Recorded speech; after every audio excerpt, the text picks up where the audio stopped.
Hi, and welcome to The Language Lie. A podcast about idioms. I'm Ingrid. I'm Casey. Oh, my Casey, how you doing over there? I am struggling. Got about 15 minutes before my allergies start. So So he's lying to you. They've already started. they've already Just want started. everyone to know. Casey's a lying liar who lies. We might have a small window between now and when he sneezes next. So let's go. Casey, I hear you have an idiom to tell us I about today. do. I'm so excited. Can you guess what it is? No, Okay. no, We don't have time for that. that wasn't part of our formula. It is close, but no cigar. Oh, this is a great one. Thank you. And I know nothing about it. Right? It's such a weird one. I'm so excited. Oh, Casey, good find. All right. Thanks. Well, Do you know what it means? This is our it means formula. I ask you what it means, I think, right? I forgot. You're correct. It means that you almost got the thing, like that you were close, but you didn't get the answer, or you didn't get the prize, or you didn't get the what's another something that you want. Cool. Merriam-Webster says it's used to say that a guess was almost correct or that an effort was almost sufficient. Okay. They said it better than I did, weirdly. I think you said it great. Thanks. I mean, they are a dictionary, but you kind of are too. Thanks. You've never said anything nicer to me forever. That was a weird phrasing, but sure. Phrases.org.uk says that the expression close but no cigar is used to indicate that someone has fallen just short of a successful outcome and failed to secure any reward. Okay. So back to Merriam-Webster. The example that they gave is it was close but no cigar for Cincinnati as they fell 13-16 to Pittsburgh, which is apparently a quote from CBS Sports. Oh, well, You know what sport that is? I was going to say that's not really helpful if you don't know anything about sports. No clue. Basketball, Cool. baseball, tennis?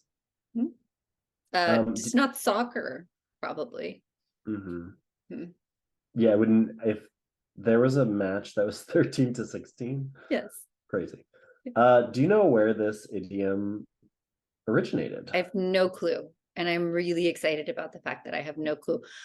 I can't even. Here's my guess. Sounds like you do know. I'm excited. Here's a guess. Is that it could be when like they would hand out cigars as prizes at maybe the local fair. And if you were like the second prize winner, then you were close to the prize, but you didn't get a cigar. I don't know why anyone would want a cigar. They're disgusting, but seems to be something people desire. Now, have you ever been to what inspired this answer? My imagination. Have you ever been to a fair where they've handed out cigars? No, this is what I think life was like in the 50s. Oh, okay. I don't like it when you question where my weird things come from. No, I'm just wondering where you got that idea. Maybe from a Superman movie. Is that actually true? I've also never seen a Superman movie. Okay, got it. Okay. I should have fact checked that myself. Okay, so phrases.org.uk says that this phrase, close but no cigar, and its variant, nice try but no cigar, are of US origin and date from the mid 20th century when fairground stalls gave out cigars as prizes. What? I knew this somewhere in my mind grapes. You used to work at a fair. You used to be a carnie. And I forgot about it. And you blocked it out. Yeah, there was probably some trauma. Okay. Probably. So, yeah. Wow. Yeah, great job. So I guess we just end here. This is a 4-minute episode. It was so great to talk to you guys. Can't wait to go grocery shopping or whatever else. I think this has never happened before. This spot on. This is why I was grilling you about where you came up with this. Oh, I just thought you had your European. Did you really just make that up? I really did. Wow. Huh. No one's gonna believe that. I swear, you guys, You're I'm not like, that good of an actress. you're making us seem like we planned this. Mhm. Like Look, we're so Casey, I organized that can't. we planned this. Yeah, I don't think anyone believes we planned this, so go Yes. ahead. Okay, cool. So I will say phrases.org.uk, which is a source that we've used for a lot of idioms. They're pretty trustworthy. They check out with other sources. Typically they align. They do say that there's no definitive proof that this is actually where the idiom originated. And I can confirm that I looked a lot. I tried all different keywords, I tried all different types of searches, and I could not figure out if they actually handed out cigars Hmm, at carnivals or fairs as prizes. So but if I can. anyone out there, well, you can because you lived it. Uh-huh. um, if anyone out there finds a source, please send it in. I'd love to hear it. That said, I kind of went about some research kind of a roundabout way. So I went to encyclopedia.com and researched traveling carnivals to see kind of like when they were happening. Right. So phrases.org.uk says mid 20th century. So like does this align?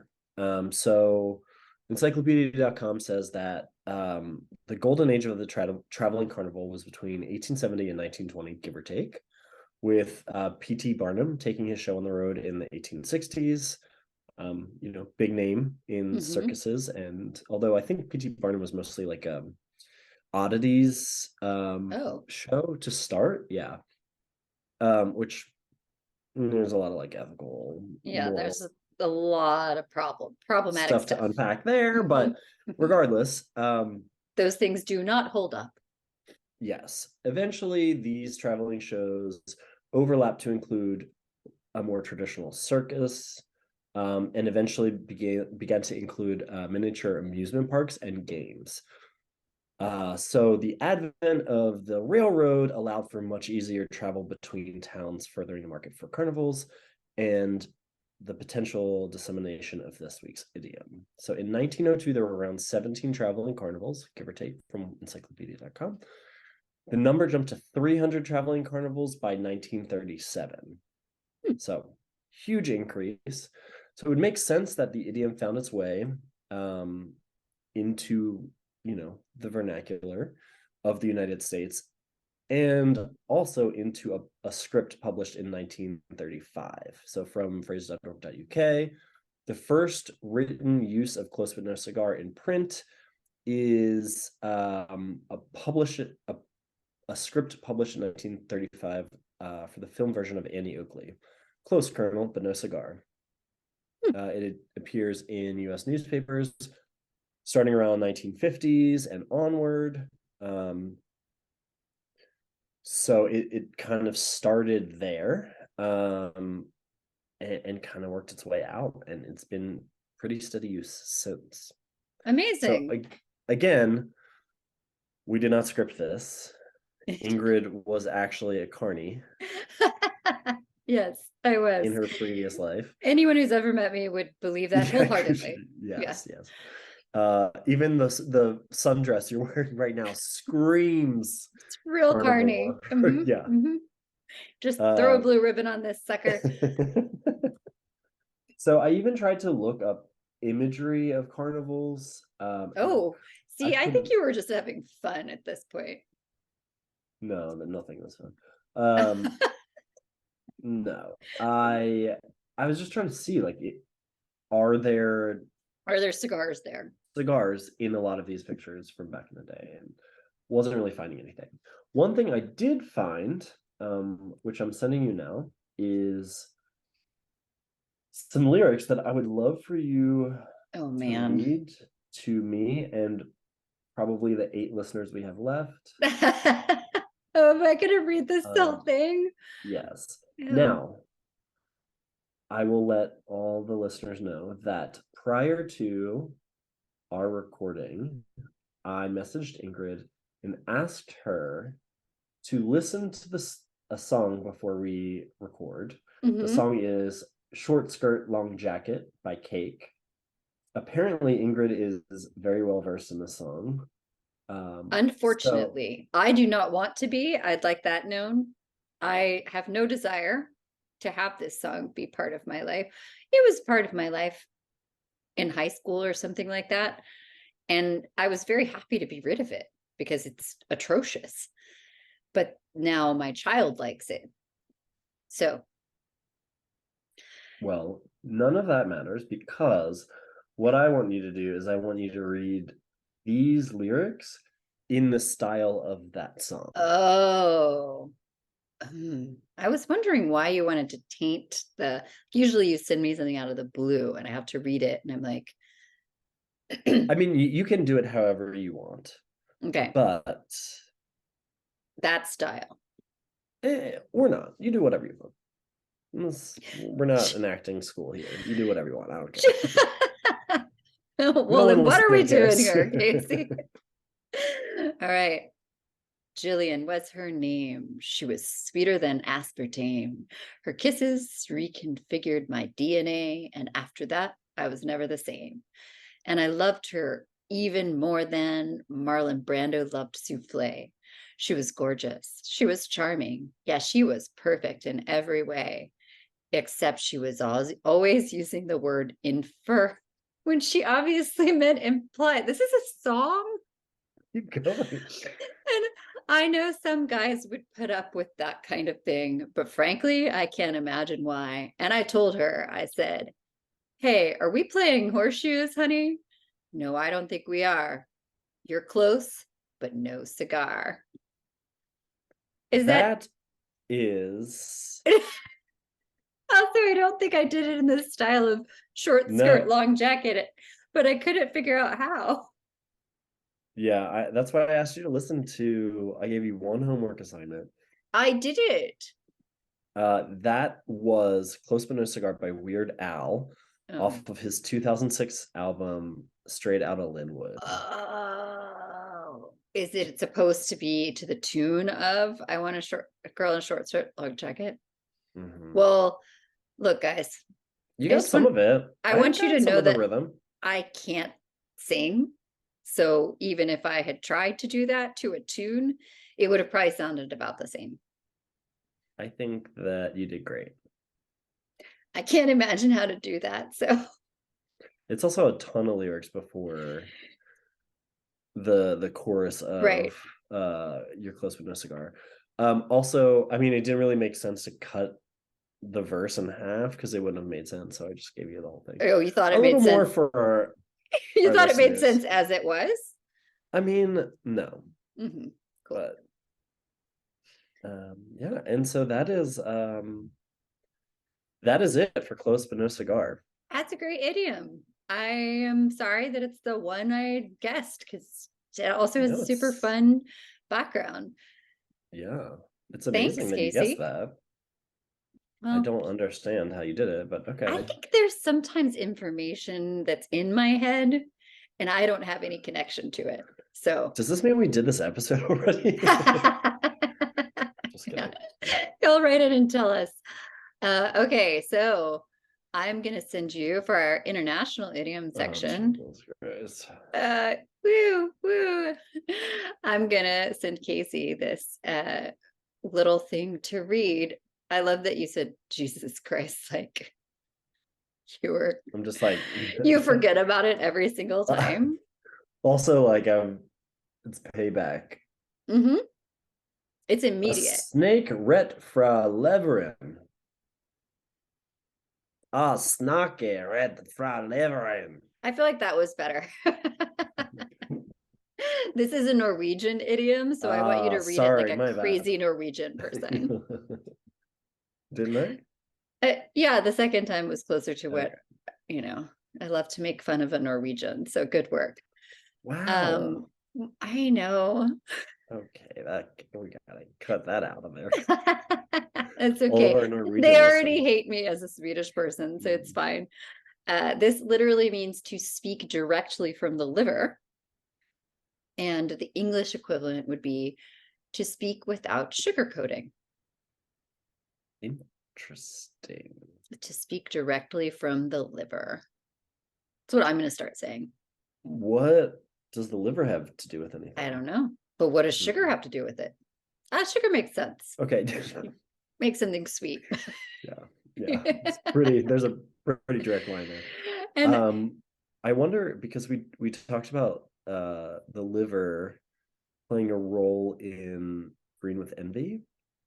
one of the episodes that's no longer available unless you write us very nicely and ask. Oh, it's not. I love that episode. It was like I know. probably 50 minutes long because it was so much very, history. very long. It was one of our early episodes, you guys, that we don't have up any longer. But oh no. Maybe we should re-record I like it. that story. It's a great story. I don't have 2 hours to do that anymore. But yeah, it's a really interesting story. You should look it up if you're interested. But basically, you're going to tell the story?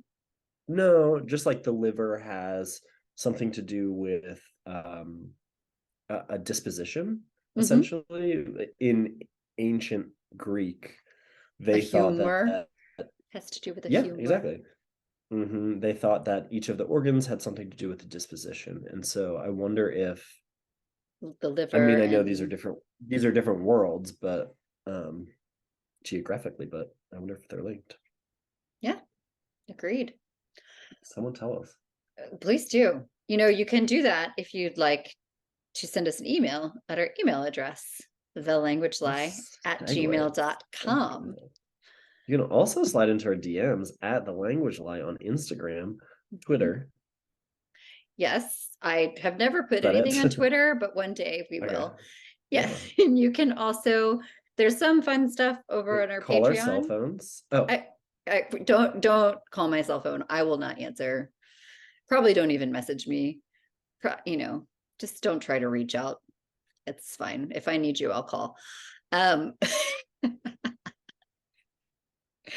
You can go over to our Patreon at patreon.com/thelanguagelie. Look, I say that because I actually there's